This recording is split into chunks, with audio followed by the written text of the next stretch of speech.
everyone, welcome to MakerFun powered by Brilliant Labs. I'm Nellie, and I'm so glad you could be here today. What moves you? And I mean that literally. Every form of life has a way to move around, from bacteria to bactrians. Even plants and fungi have ways to move around. But we've taken it a step or two further. We've been moving faster and longer than our own muscles can take us for thousands of years. Riding on animals and kayaks, steam engines, combustion engines, jet engines, and rockets. From bicycles to magnetic levitation, our innovations have changed the way we move around. One of the United Nations Sustainable Development Goals is to get people involved in innovating. That means making new inventions and thinking of new ways to do things. In this episode, we'll be exploring some transportation inventions, restoring, folding, testing, and building. Grab some materials and join in. Remember, if you see this picture, it means you need a grown-up's permission and maybe a bit of help. First up, let's join Lauren as she folds up something brilliant.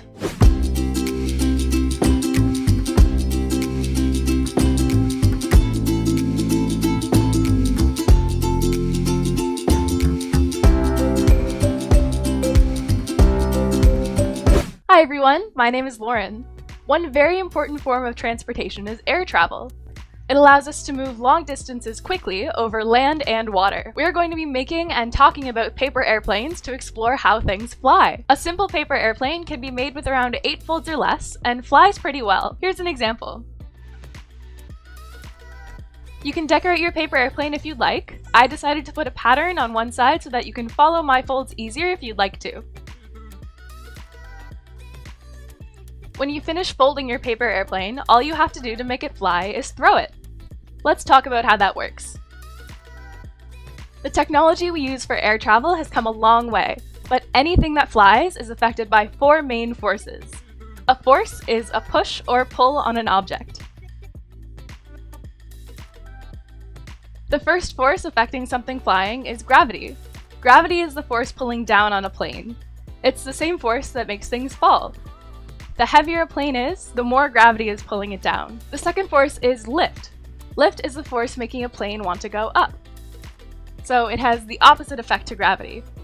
This comes from a difference in speed of air moving below and above a plane's wings. That makes the air below a plane's wings push up on them, which makes the plane want to go up. The third force is thrust. Thrust is the force that makes things want to go forwards. In a paper airplane, that comes from the muscles in your arm when you throw it. The fourth force is drag. Drag is the force making a plane want to go backwards, so it has the opposite effect to thrust.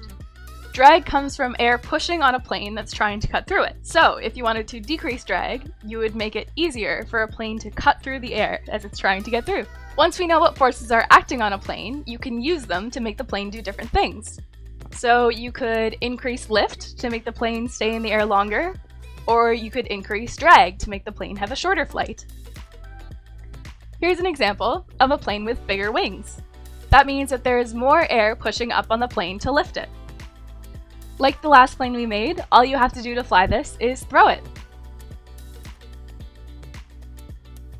One difference between our paper airplanes and real airplanes is that real planes get their thrust, the force pushing forward, from engines. Since the paper airplanes don't have engines, the only thrust is coming from your arm when you throw it. So once the plane leaves your hand, there's no thrust making the plane want to go forwards. That's one reason why even the best paper airplanes folded super well and thrown really hard are eventually going to fall back down to the ground. Because there's no more thrust after that plane leaves your hand, that means drag is free to slow the plane down. As the plane slows, there's less and less air flowing around the wings, which means that there's less lift, and eventually gravity will be able to pull that plane back down to the ground. So you can see that all of these forces are connected in how they make a plane fly. You're welcome to follow along with my paper airplane designs, but I would also encourage you to play around with different designs and see how changing the plane will change how it flies. Both of our planes so far have had pretty similar designs. A main body, and a pair of wings. But they don't all have to look like this. Here's an example of a tube-shaped paper airplane. To fly this plane, you let it roll off your fingers as you throw it to give it a spin. Designing and testing different planes is very important for real airplane travel. Even though real planes have the engines that our paper ones don't, it's still important for them to have lift and to avoid trouble from drag and gravity as much as possible. That will allow a plane to need less thrust. That means that the plane can use less fuel, which makes the plane less expensive to fly and better for the environment. A word to describe a plane that does this well is efficient. That means that the plane can do its job with as little waste as possible and use what it has really well. So think about what you want your paper airplane to do, whether that's have a really long flight or a really short flight, or whatever your goal may be, and see how you can use lift, drag, thrust, and gravity to get it done. Have fun making and testing your paper airplanes!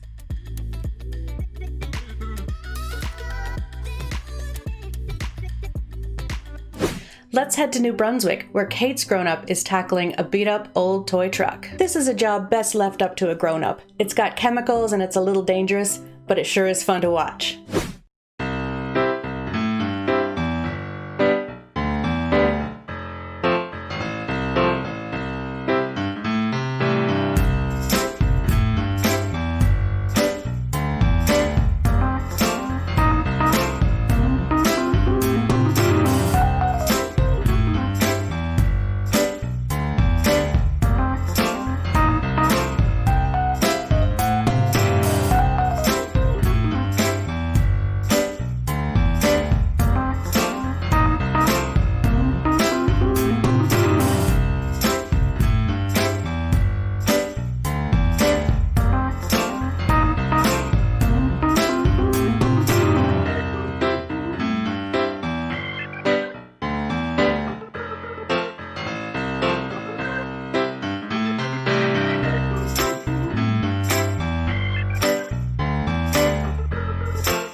If you have a piece of paper, you can make an origami boat.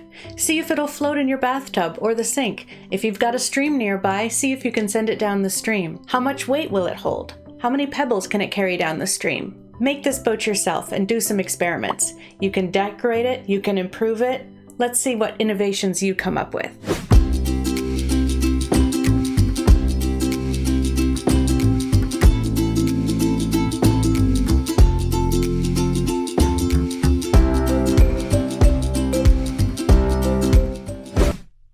everyone! Today I'm going to fold an origami boat, and you can follow along too at home. I'm using one piece of paper that is 20 centimeters by 20 centimeters. Did you know the first boats were made in Egypt and were made from the papyrus plant? These boats were long and thin, and they were used for short trips for fishing along the Nile.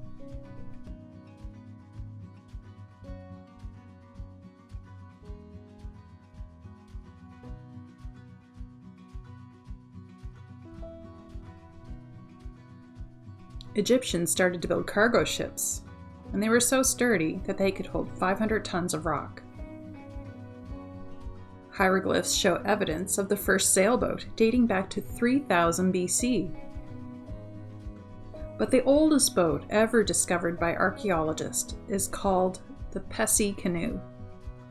It is a hollowed-out tree that was constructed sometime between 8000 and 7000 BC.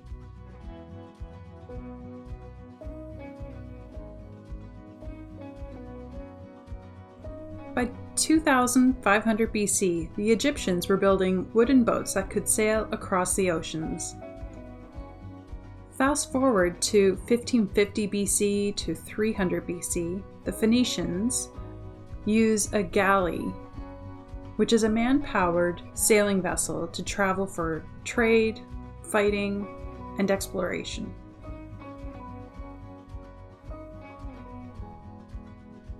Fast forward to 1080 and we have Vikings who used long boats. And they would have up to 60 oarsmen who would row the ship, and they were so narrow that they would be able to travel on the open sea as well as on long rivers. Chinese junks were sailing boats that used a rudder for steering the boat, and battens were placed on the sails to give them greater strength. From 1450 onwards, we see 3- and 4-mast sailing ships, and these wooden ships would be used for battle, exploring, trade, and for carrying cargo from country to country. In the 1800s, fast sailing ships called clipper ships were built, and they have a long, slim hull and tall masts. In 1819, the first steamships to cross the Atlantic Ocean combined steam and wind power. In 1845, the ocean-going liners made of iron were joined by a propeller. The propeller was on the bottom of the ship, underwater, at the rear or stern of the ship. In the 1880s, we see some steam-driven riverboats and rear paddles. By 1910, coal-burning ships were converted to diesel instead of using steam. In 1955, the hovercraft would float above the waves. They would be capable of speeds of up to 140 kilometers an hour. There are different parts of a boat. The back is called the stern, the front, the bow. The tall pole on a sailboat is called the mast. The body of the boat is the hull. The right forward-facing side of the boat is the starboard, and the left is the port. The person in charge of the boat is the captain. We should all wear a life jacket when we're on or near boats, even if you're a great swimmer.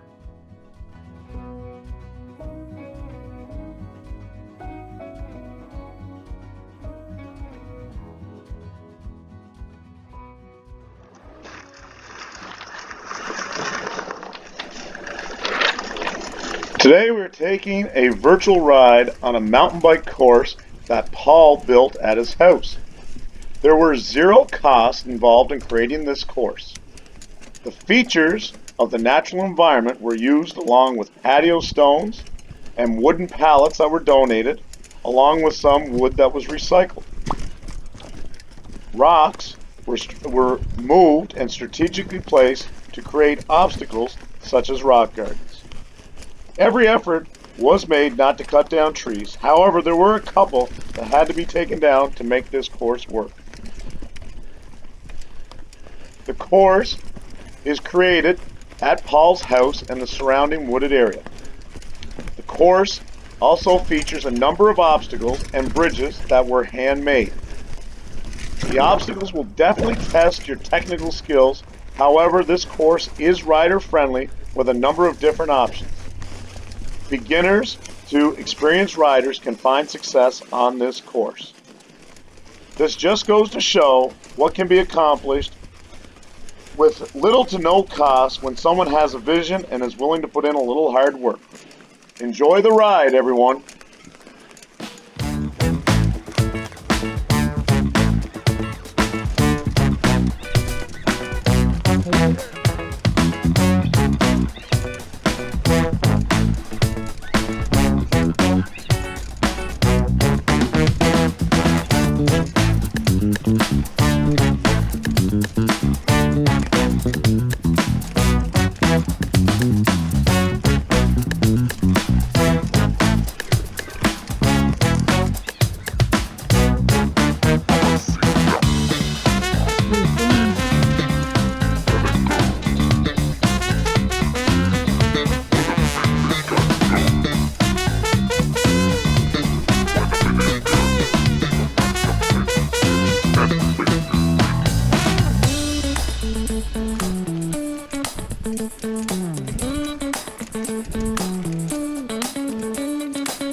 Check out this obstacle course that Jim built in his own backyard. Can you come up with an innovative way to get your own body moving? Alright, welcome back. We are here with an obstacle course this time. We're going to be focusing on what kind of things? Climbing, first of all, balance, running, skipping, and galloping. All those skills built into one course, which you will see very soon. Let's go! So the first part is the traversing wall, where he's going to cross the fence. and he has a good grip. He is also using penguin feet, and his belly button is very close to the fence, which helps him. Next, he's going to transition into a little jump and a skip.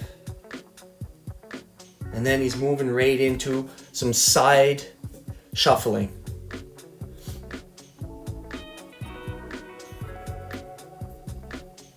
Next, he's going to go around the tires while keeping his balance. Nice. And he's going to balance on the 2x4. Again around the tire and then down the balance beam. Always using airplane wings. And his knees are slightly bent. One foot right in front of the other. Well done. This is the over. And then the under part. Now he's going into a gallop. And he switches lead foot at the chair. The ladder. So he climbs up one. He's going to transfer to the other. And then he's going to hold a balanced pose for 3 to 5 seconds. Climb down. And he's going to pump his arms as he runs to the next part of the obstacle course, which is the tires. Here he will go through 2 tires. And he will transition into a crab walk.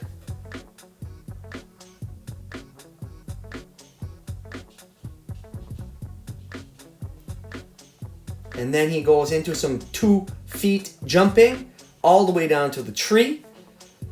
And on his way back, he is going to do some 1 foot hopping halfway and then transition to the other foot, hopping right to the end of the lawn, and his job is done. Thanks for watching, guys.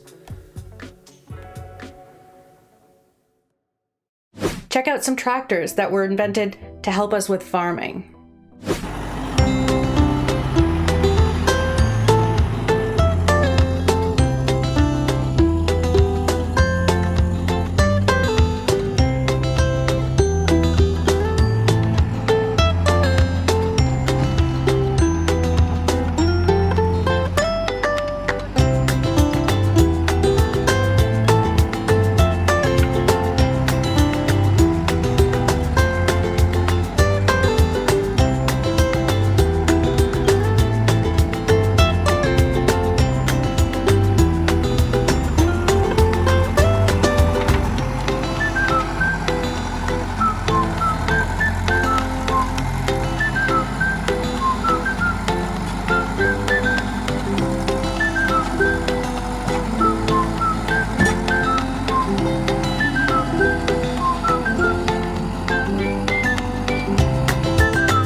One of our fans made a video of something he made at his place.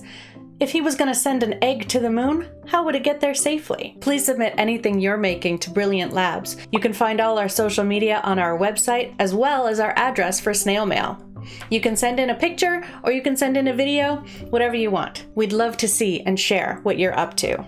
All right, and today's challenge was, how can we deliver stuff to the moon without breaking it? And the task was to take an egg, right? So what's this thing we've got here? It's a plastic container? What's it full of? Wrapping paper, tissue paper. Plastic, yeah, wrapping, tissue paper, okay. And where's the egg? Here. Okay, so where are you going to put the egg in there? You put it in there, okay, and you're going to pack that stuff around it, okay, and then you're going to pack some other stuff over top of it, right? And then can we put the lid on? I might have to help you a little bit with this. Squeeze it down a bit. Not on there. Okay, so it's packed in, right? So it's cushioned with reusable stuff, okay? Okay, what do you do? Okay, show us what you're gonna do. Oh my, that must have broken the egg. Let's see. If you open it up. Can you open it up? How's the egg? Is it broken? Nope. So the egg, the cushion, helped that egg. That must be a fake egg. Can you show me? That was a real egg, wasn't it? Ah. Good job. Say goodbye. Bye. Thank you so much for joining us on our journey today. Thanks to these lovely people who helped us make this episode possible, and for our special guests that came on today. And especially thanks to you for watching. Stay brilliant. I'll see you next time.